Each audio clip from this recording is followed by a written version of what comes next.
Dusome ijambo ry'Imana mu gitabo cyo kubara igice cya 29 duhere ku murongo wa mbere tugeze ku murongo wa kabiri. Ibikwiriye kujya bitambwa mu kwezi kwa karindwi. Mu kwezi kwa karindwi ku munsi wa kwa mbere mujye muteranira kuba iteraniro ryera, ntimukagire umurimo w'ubugaragu mukoraho.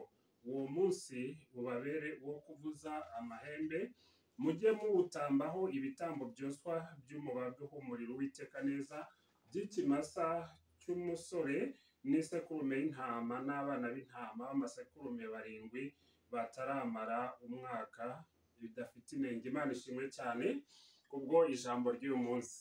Imana ishaka kuvura inkovu zacu.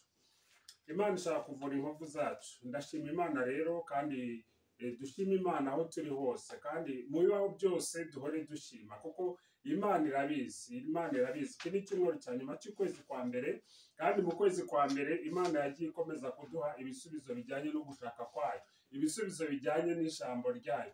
Imana ishimwe cyane kuko ni Imana ibana natwe uko bwije n'uko bukeye, kandi ni Imana ikomeza isezerano ikarisohoza. Ijambo Imana iduhaye rero turangiza uku kwezi kwa mbere ni ijambo ritugaragariza ko Imana ishaka kutuvura. Imana irashaka kutuvura kandi ikavura inkovu zacu, ikavura ibikomere byacu.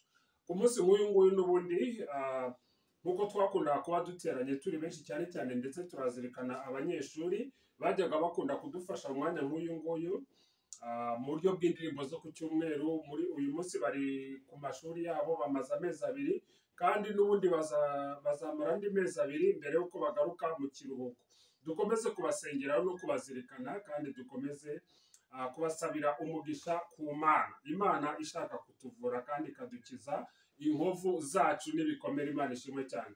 Abisirayeli ubwo bagendaga mu butayu bavuye muri Egiputa kandi berekeza i Kanani, n'ubundi basohotse muri Egiputa hari ibintu byari byarabakomerekeje, kandi hari ibintu byari byarabababaje, kuko mbere yuko bava muri Egiputa Imana yaravuze iti numvise gutaka k'ubwoko bwanjye batakishwa no gukoreshwa uburetwa, none manuwe no kubatabara. Bishatse kuvuga ngo Abisirayeli nubwo bagendaga bafite inkovu, bagendaga bafite ibikomere, Uwiteka rero yari yabahaye amabwiriza kugira ngo bajye bakora iminsi mikuru. Noneho iyo minsi mikuru ikaba ari iminsi mikuru ibafasha kugira ngo bazirikane kandi bakomeze bibuke buryo ki Imana yabanye nabo, Imana igendana nabo, Imana yabatabaye, cyane cyane umunsi wa Pasika, umunsi batangiye urugendo rwo kubohoka, umunsi basangiye umwana w'intama wa Pasika. Niyo mpamvu rero iminsi mikuru igeze ku 8 bayigiraga mu mwaka. Uyu munsi rero turareba uyu munsi mukuru wo kuvuza impanda.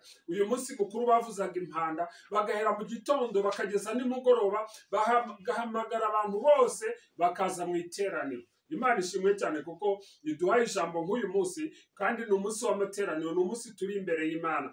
Ni koko ntabwo bikunda ko duhurira hamwe nk'uko bisanzwe, uri iwawe, uri ahantu uri, ariko ndagira ngo uyu munsi twumve ngo hari umunsi tugomba kuba imbere y'Imana, kandi Imana ishaka kudukiza, Imana ishaka kutuvura. Niyo mpamvu rero uyu munsi mukuru nanone bakomezaga kwizihiza umunsi mukuru w'impanda, umunsi mukuru wo kuvuza impanda, kugira ngo buri wese anezerwe, buri wese aze ku rusengero, buri wese aze. Kandi uwo munsi mu cya kabiri n'ubundi cy'umwaka bagiraga karandiriye n'ubundi zitandukanye, karandiriye irangiza igihe cy'ubuhinzi, bakazana n'amashimwe kugira ngo bashime Imana, ariko cyane cyane bazirikana buryo ki Imana yahabaye, buryo ki Imana yahabaye ku gihe cya Isaka. Mu itangiriro 22 Imana yarahabaye mu gihe Isaka yagombaga gutambwa nk'igitambo, maze Imana izana intama irapfa mu kigo cya Isaka.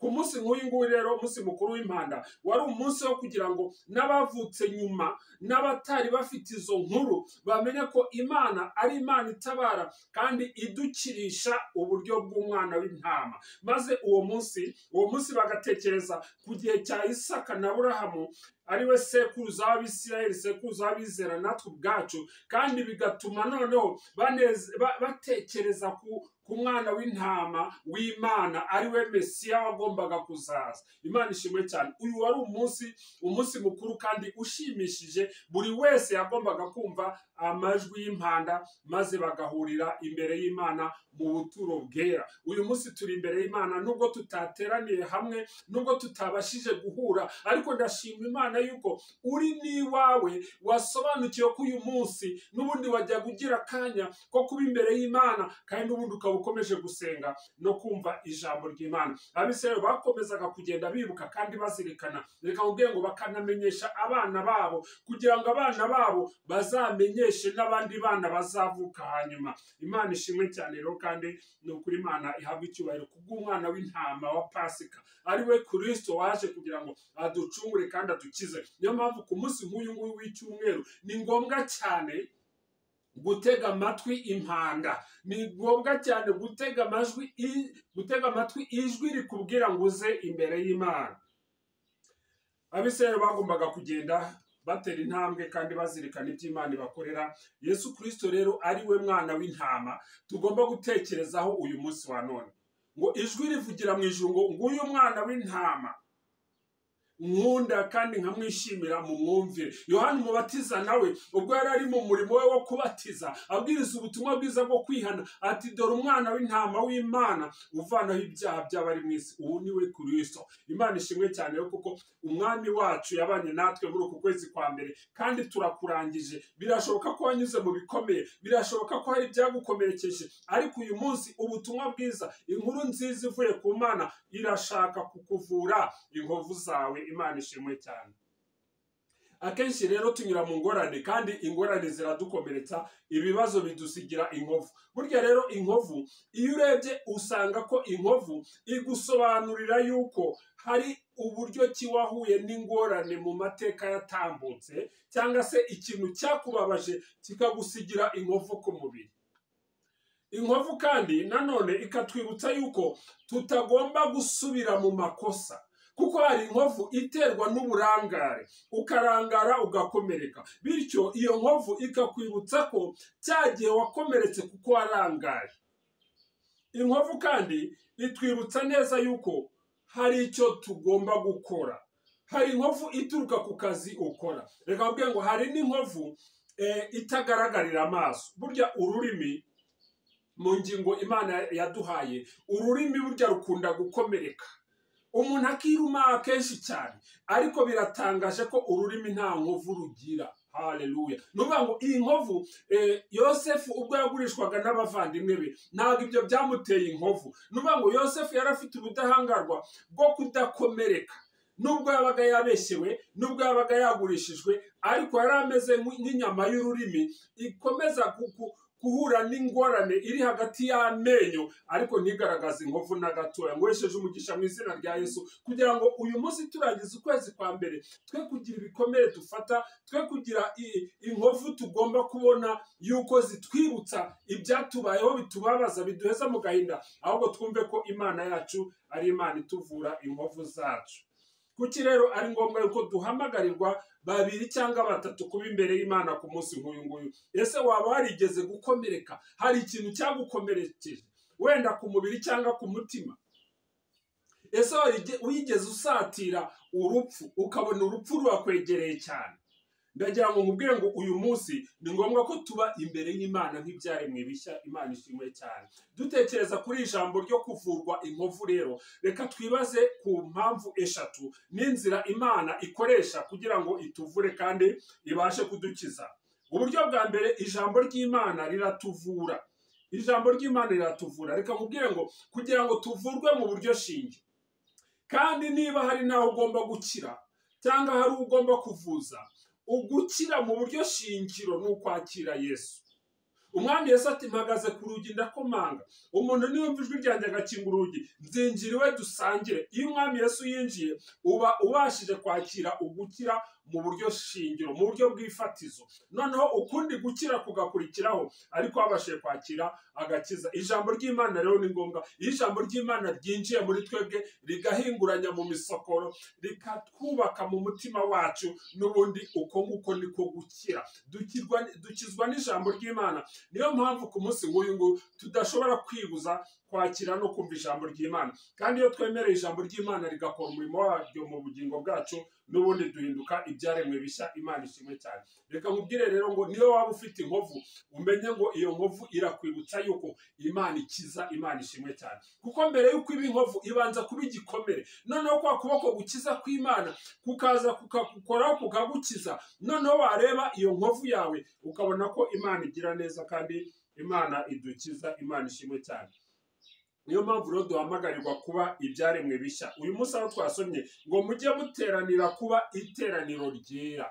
Ku munsi nk'uyu nguyu, waba uri mu rusengero cyangwa mu rugo iwanyu, ujye uteranira kuba itorero ryera, kugira ngo ibyaha bikurweho mu b'Imana, mu itorero. Ibyaha ntibikurwaho byanze bikunze. Imana yashaka kuduha umugisha. Imana ishimwe cyane. Mfite umunezero turangije uku kwezi, kandi ejo dutangiye ukwezi kwa kabiri. N'ubundi Imana yaduhaye ijambo muri uyu mwaka kugira ngo dukomeze kujyana ubutumwa butaragera. Mu gihe twakomezaga dusenga kubw'imirenge 416, none Imana iraza iduha n'igisubizo kugira ngo twambuke n'imipaka tujyane umurimo w'Imana no hakurya y'igihugu. Imana ishimwe cyane. Kuko Imana burya imenya ndetse igira umuteguro. Imana yaduhaye ibisubizo muri uku kwezi kwa mbere, tubona abigishwa. Mbese Imana yaduhaye igisubizo na gahunda yo kugira ngo duhagurukire hamwe kandi tujyane ubutumwa bwiza. Imana ishimwe cyane kandi ni ukuri Imana ihabwe icyubahiro. Igiti cyiza rero n'ubundi uzakimenyera ku mbuto zacyo. Nitumara gukira tugahagarara mu ijambo ry'Imana, tukemera kuyoborwa n'Imana, byanze bikunze n'ubundi tuzera imbuto, kandi imbuto zihoraho. Hano mu gitabo cyo kubara dukomeje gufashwa nacyo, ni igitabo cyo kubara. N'ubundi Imana yagendaga ibarura Abisirayeli ubwo bagendaga berekeza i Kanani. Imana yacu ni Imana ya gahunda. Niyo mpamvu yagombaga kumenya ese umubare w'abarengeje imyaka 20 kugira ngo bagende bakurikije imiryango yabo, kandi binjire i Kanani mu buryo bwa gahunda. Niyo mpamvu rero uku gukira, tumaze gukira kubw'ijambo ry'Imana, uburyo bwa kabiri nk'hano twasomye ni ugukira biturutse ku gutanga amaturo imbere y'Uwiteka Imana. Ku munsi nk'uyu nguyu cyane cyane tuza imbere y'Imana tukazana ituro twateguye, ituro twasengeye, cyane cyane gushima Imana. Gushima Imana ko turangije ukwezi kwa mbere, cyane cyane muri uku kwezi kwa karindwi. Iyi mirongo dusoma mu gitabo cyo kubara 29 yabaga karandira yerekeranye n'ubuhinzi yabaga irangiye. Noneho Abisirayeli bakazana no ku musaruro w'ibyo babaga babonye kubw'imirimo yabo yo guhinga, bakazana no ku matungo, n'ikimasa kidafite inenge, n'umwana w'intama udafite inenge. Kubera iki? Kuko kuzana amaturo imbere y'Imana biratuvura. Imana ishimwe cyane. Bituma tugira umutima wagutse, kandi tukamenya ko ibyo dufite twabihawe n'Uwiteka Imana, kandi ibyo dufite ni iby'Uwiteka Imana. Imana ishimwe cyane. Kubw'ibyo rero icyo gihe ituro ryawe urizanye imbere y'Uwiteka Imana, kandi n'umutima ukunze uciye bugufi, byanze bikunze Imana ugukora kwayo mu buryo bw'igitangaza, Imana igukozaho ukuboko kwayo ikabasha kukuvura.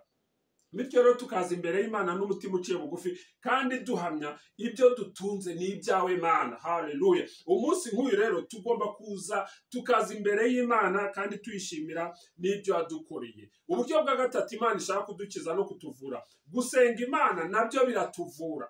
Imana ishimwe cyane. Gusenga bidufasha kuremwa bushya, ndetse n'inzira idufasha kwakira ibituruka ku Uwiteka Imana, maze tukabigira ibyacu, maze bikaba ibyacu. Imana ishimwe cyane. Kubw'ibyo rero niyo mpamvu uyu munsi dutekereza yuko uburyo bwa mbere bwo gukira ni ukwemerera ijambo ry'Imana rikinjira mu bugingo bwacu. Uburyo bwa kabiri ni ukuza imbere y'Imana atari amaboko ari mu busa, ahubwo tukaza n'imitima yacu n'iby'Imana yaduhaye, tukazana imbere yayo kubwo kubaka ubwami bw'Imana. Icya gatatu, mu nzira mu buryo bwo gusenga, kandi mu gusenga tumenya ngo ahazaza hacu harashinganye, kuko turi mu biganza by'Uwiteka Imana, kandi Imana ibana natwe. Mu gusenga rero twishingikiriza ku ijambo ry'Imana. Imana ishimwe cyane. Imana yarasezeranye iti munyegere nanjye nzabegera, kuko ushaka azambona, ngo naho ibyaha byawe byaba bitukura tukutuku birahinduka umweru bise n'ubwoya bw'intama bwera. Imana ishimwe cyane rero